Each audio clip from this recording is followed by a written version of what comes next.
Well, today's episode, there's going to be a bit of a change here. Originally, I was going to release two videos in two separate timings. Well, apparently, that wasn't going to happen due to the fact I got my regular day job that kind of conflicted. But however, the only thing I am going to still stay the same.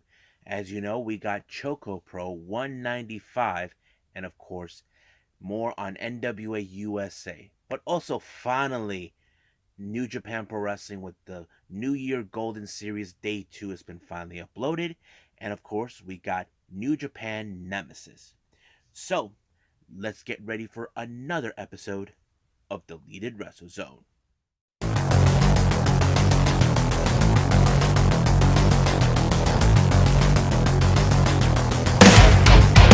Are you ready? Get up, get up!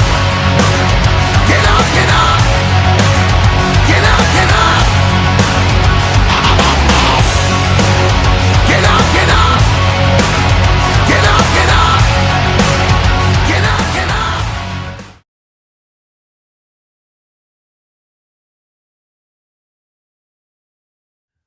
Welcome everybody to Deleted Wrestle Zone. All things that is pro wrestling with AEW, NXT, New Japan Pro Wrestling, Impact Wrestling, the National Wrestling Alliance, various promotions, wrestlers, matches, and championships. I am your host, J Rod here. So, let's begin with Choco Pro 195. It was a three-match event, really long. This one was very amazing because of the main event, which was the championship match. But we'll get to that in a bit. So let's talk with the first match. We have tag team action. We have Chiko Shikawa and Shin Suzuki taking on Yuna Mizumori and, of course, as Balinaki likes to call him, the bastard, Chris Brooks. Now, this is one of those matches where, of course, we always see Chris Brooks. He's not always in the best of moods hearing other people. But they brought in a piece of tape, and no one knows why. But in the entire match, it did show why. They were going to shut up Chiko Shikawa. Now, if you guys ever seen her, she always screams aloud. It's like they get annoyed by her screaming and they even shut her up, and that worked. But I think this match was pretty good. I think it showed. I think the best moments is when we saw how Shin was trying to take on Yuna, and of course Balinaki's like, I think Shin doesn't know that she's a goddamn powerhouse, and I think it showed a lot of character on that. But Shin was not afraid. But however, it didn't do any good because it was Chris Brooks that picked up the victory for his team. So basically, Yuna and Chris won the match. Now, our next one, we have, of course, Minoru Fujita, the current Super Asia champion, teaming with Sayaka Obihiro, taking on the Best Bros. However, they did not get everything settled in because, of course, Fujita and Sayaka apparently attacked them, tried to get the whole thing started. They even tried every thing to do to win. They even tried to separate May from Balinaki, not to tag, but it barely could have worked. But even they tried their most recent, one of their most newer moves, which is the roll up they normally pull up to anybody. It didn't do so well until finally Balanaki decided to put up the backflip off of from May for her to pick up the victory, and I thought that was a pretty sweet move. Now our main event is a 60-minute time limit for the Super Asia Interim Championship between challenger Masahiro Takanashi versus the champion Chonchito. Now this match was unbelievably good. Now this was like more about who is going to be the top champion, kind of like who is going to lead Choco Pro, and Masa always felt it should have been him. So that kind of tells us the story of it, and not to mention Masa was using psychological warfare on this one, attacking Chonchiro's knees. But of course, Masa had his support group. I'm talking about Chris Brooks, who was there to try to give him the encouragement to win the match as much as possible. There were several moments in this one where it looked more Chon was about to give up, but he didn't until he finally was able to pull up the victory when he did like a somewhat version of the coffin drop, which helped him win many of his matches. But with this, it did allow him to retain the title. And I think this match was amazingly good. Now, for the Jonkin tournament, there was a lot of people that was involved, but I did not expect that Chon was going to be 2 for 2. He actually won the piece of chocolate. Now, however, after his match against what's his name? From Masa, the current champion Minoru Fujita said that he waited long enough. He wants to challenge Chon to unite both titles. But however, Chon can see in his eyes that that's what he wants. But there is one obstacle that Chon Shido feels he needs to get out of the way in order to get to him, and that obstacle was none other than Balinaki.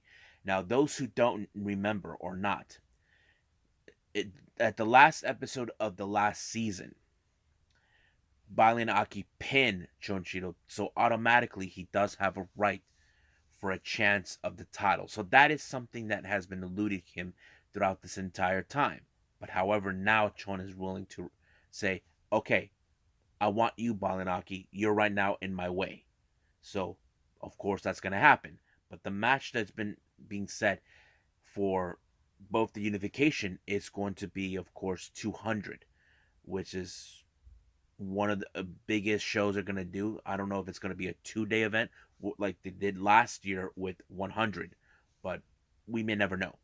So I'm kind of excited to see how this one's going to be. I'm just would love to see what they're going to go. Hopefully it's sent, but for now, I think we'll end it here. And finally, reminder, we are expecting 196 to come around. So right now, I believe it's time for NWA USA.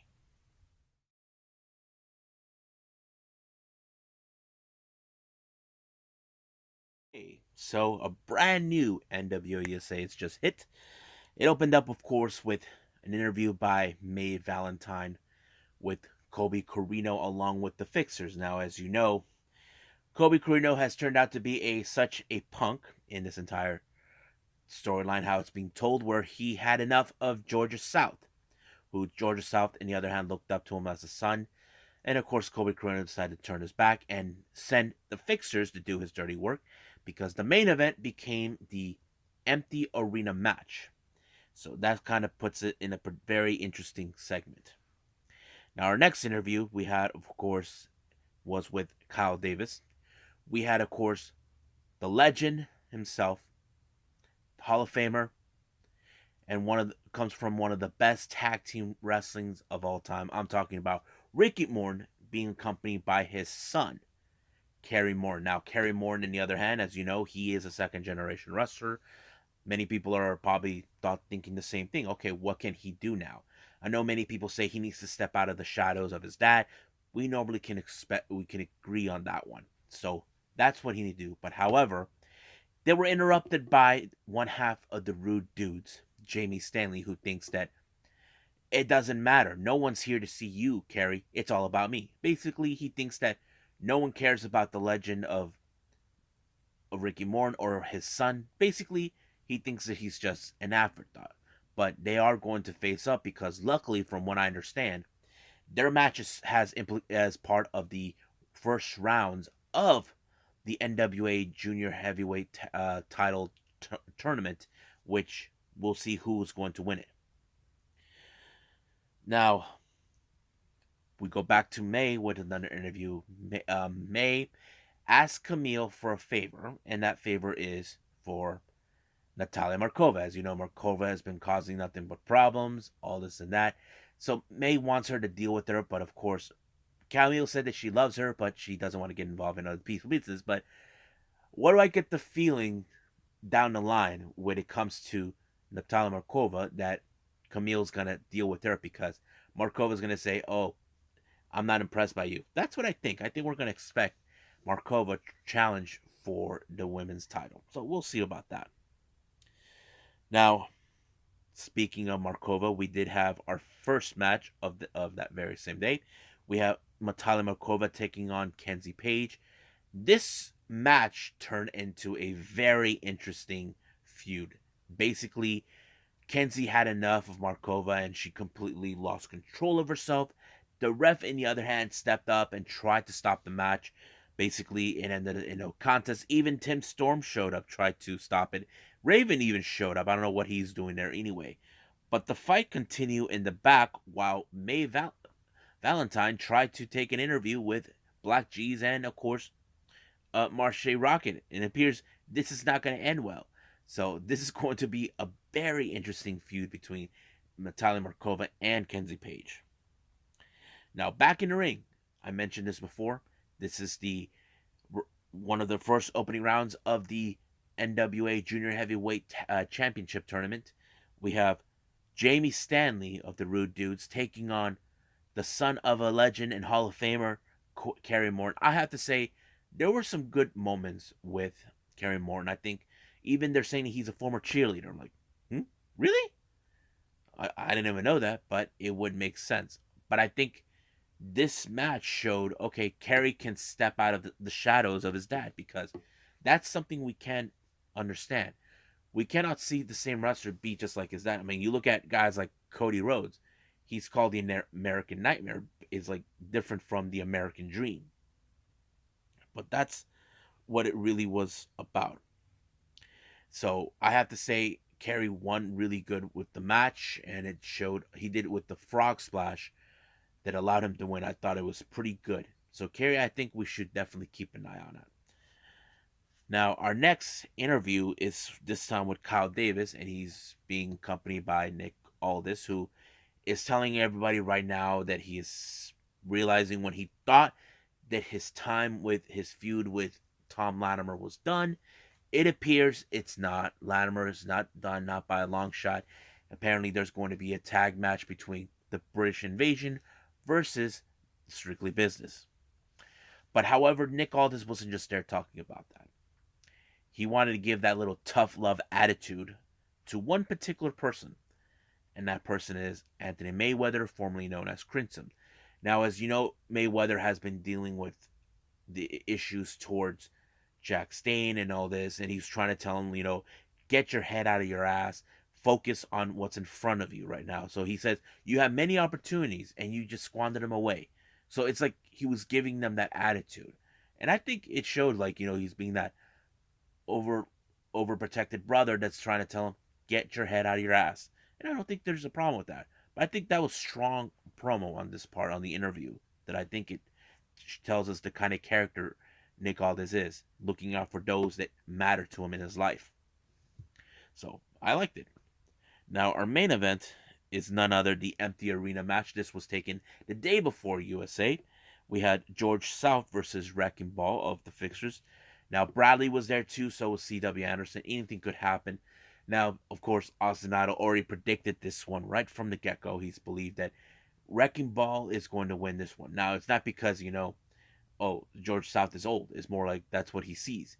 And, of course, everything happened in every aspect. There's been a lot of other outside uses like chairs, the hammer of the bell, that sort of thing. But however, while C.W. Anderson and Bradley were outside fighting, of course, Wrecking Ball put away Georgia South in order to pick up the victory with the match. So basically, it ended in his favor. So what I thought about this particular show, it was pretty good. I think I liked it. It was a bit more intense than previous times. But we'll see what happens then, including on NWA Power. But I think right now we need to focus our attention now with day 2 of New Japan Pro Wrestling New Year's Golden Series.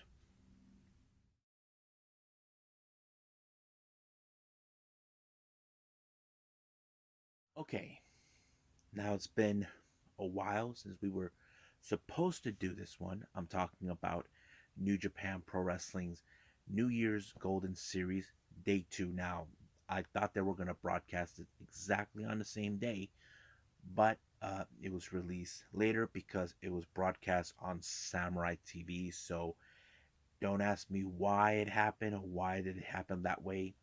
I don't understand none of it at all, but I'm thankful that they actually put it up. I'm not sure if they're going to do that with day 3 or day 4. So don't hold me up on that because I still don't know yet. But right now, let's just be grateful they put it up. If you guys haven't seen it yet, then you should. It's already uploaded on the NJPW on demand, so you can see it, or on Watch Pro Wrestling TV. Now, the opening match on this one, we have Rohi Oiwa. Now, last time Oiwa, he got into a little money involvement with Hirmu. Well, I don't know what Great Khan was doing. I don't know if he was trying to overshadow Hirmu. Instead of having an envelope full of cash, he had a wad of cash, like a brick type or something. I don't know. So he did the same thing. But it was, I think it was like, I don't know if he was trying to outdo him or what. I don't know. But Great Khan won the match, by applying the submission move on him. I think that's what he did. But yeah, but he walks out, and that's how it goes. Next up, we got Yuto Nakashima taking on Bushi. Now, as you know, these young lions, they're still on the learning curve, but however, Bushi taught Nakashima a lesson when he applied the Boston Crab on him in order for him to tap out.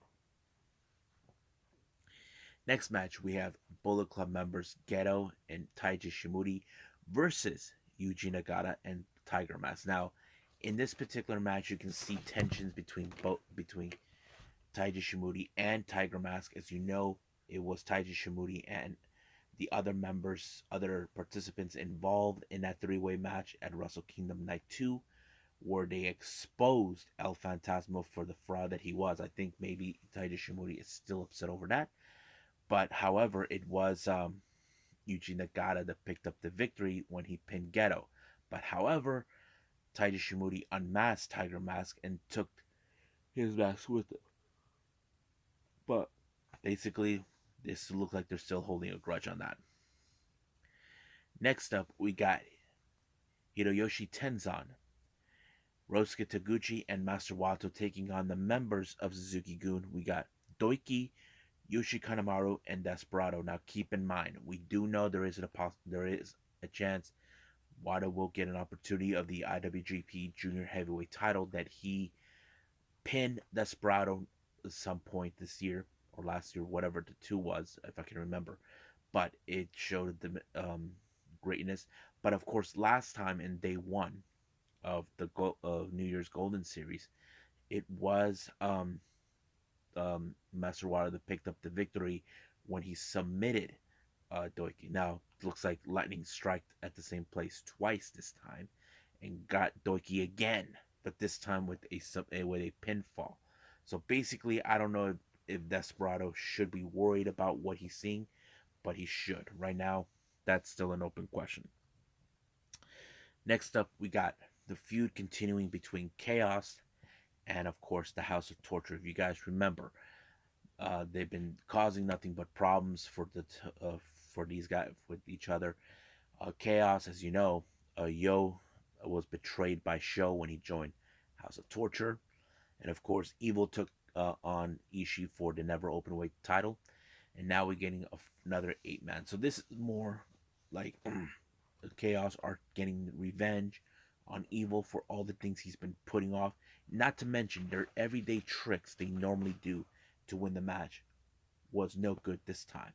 But however, it was Goto who picked up the victory when he pinned um, the weakest link of the group. I'm talking about Dick Togo. But of course, they sent a direct message back to House of Torture. As you know, this feud will continue on. As you know, Evil is not a happy camper. That this is the second time in 2 days now that they lost to them. So basically, they'll be held to pay. Our next match, we have, of course, our main event.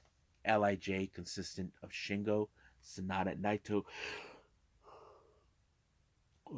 taking on Togi Makabe, Hiroshi Tanahashi, and Kazuchika Okada.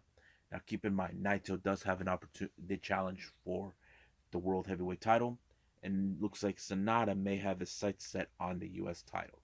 It was a pretty good match, but however, it was Sanada who put the skull end onto Makabe and passed out or tapped out, whatever the two happened, allowing them in the LIJ to win the match. Now, it wouldn't surprise me that Sonata will target the IWGP United States Championship, which is going to be a really good match. So we'll see what happens then. So right now, I believe it's time we should go with New Japan Strong Nemesis.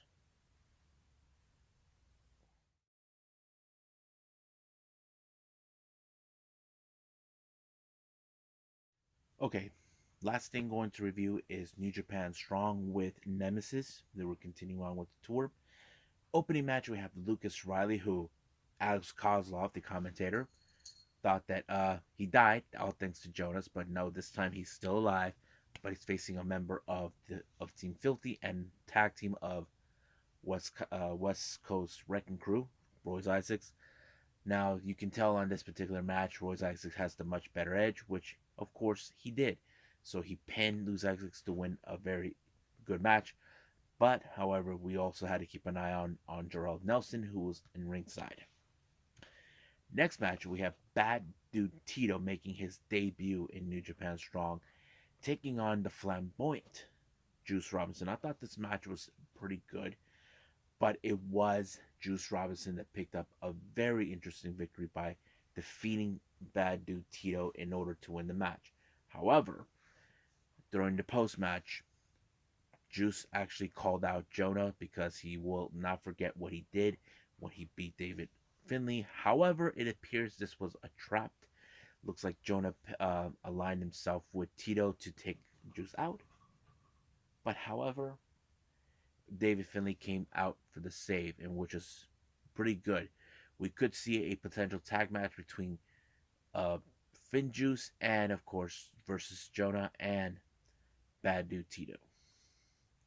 Now, our main event is the most interesting one. We have Team Filthy, consistent of Jarrell Nelson, the fake Black Tiger mask, and of course, Tom Mahler, taking on Rocky Romero, Tyler Rust, and of course, Fred Rosser. Now, this is the most interesting development here when it came with Team 2.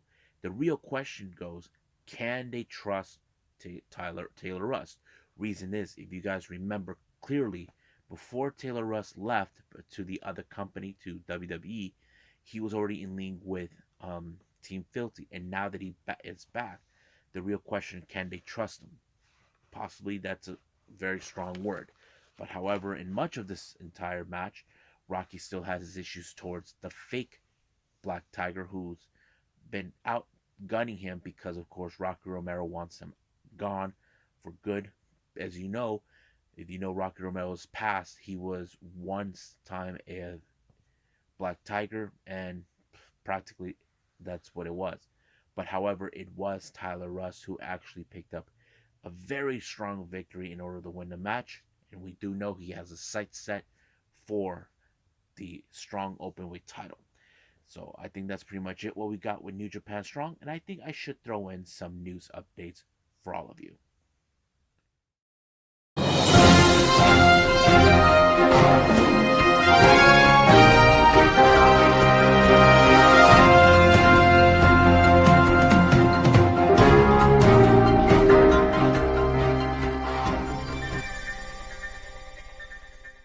Okay, so welcome to news updates here.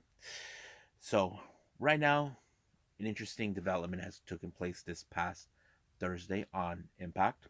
If you guys saw Impact, there was this little video package that was sent, calling it the quintessential diva coming soon. Now, I did not know what this meant. However, um, one of the news outlets reported that this was the sign of Giselle Shaw. Now, those who may or may not know who Giselle Shaw is, she is this Canadian wrestler who's been mostly tearing up in the UK. She's been with Pro Wrestling Eve, Progress, and many other promotions down there. She also appeared on Women of Wrestling under a different name. So this is a very interesting development. Now there is revealment that she has been in Impact Wrestling before in 2018, but since then she's been mostly working in the UK. Now, there were some fans that probably presumed that she could be heading to WWE, but looks like it may not happen, or maybe so. We don't know yet. So will be making her debut in Impact Wrestling, which is going to be a very good one. I'm a big fan of Giselle Shaw. She's amazing. I've seen her work.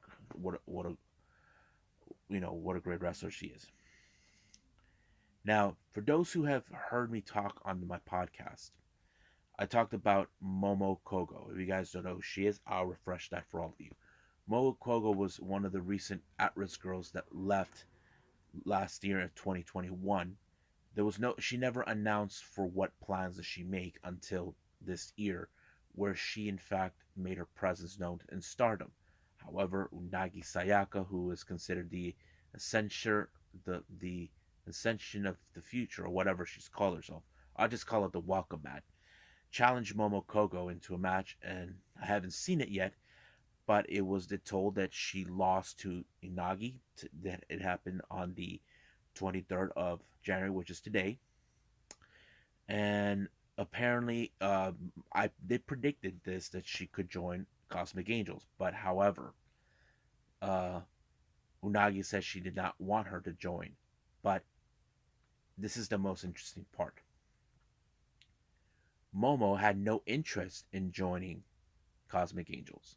So that kind of explains, okay, my prediction was wrong. I'm willing to admit that. But however, later on in the evening, it did reveal after the match, in a trios match with stars consistent of Mayu Iwatani, Koguma, and Azuki taking on Oda Tai, where stars won the match. Momo presented herself asking them to join. Mayu said yes, Kokuma said yes, the fans said yes, and of course Azuki said yes. So now she's officially now with Stars. So we could see some good things there. I feel like they're building momentum. And story wise, I feel Oda Tai will see this as a threat. As you know, they're trying to stop the momentum ever since Azuki and Koguma have won the Goddess of the Tag Team titles. As you know, also Hana is in fact the future of Stardom champion. We are yet to see the return of Saya Ida, who's been out on injury. So hopefully we'll see her soon.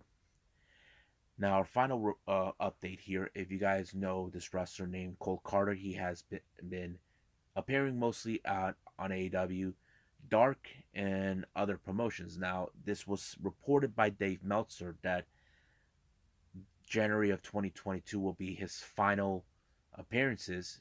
Basically, he'll be not making more bookings in the independent scenes, but there is the indication because of this that he could be heading to WWE, probably going to NXT 2.0. That seems like the most likely direction. Now, it's not been confirmed by him yet.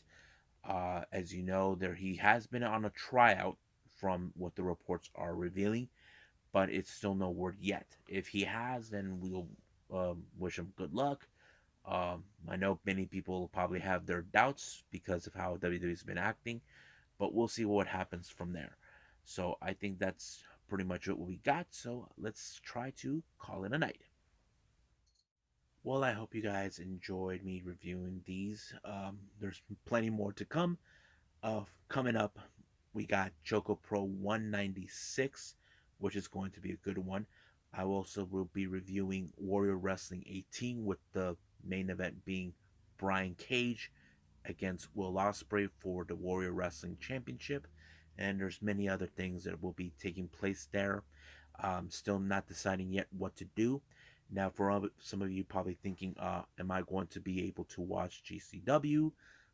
More likely, no. I'm going to review that the following day, which is going to be on a Monday, but that video will be released on a Tuesday.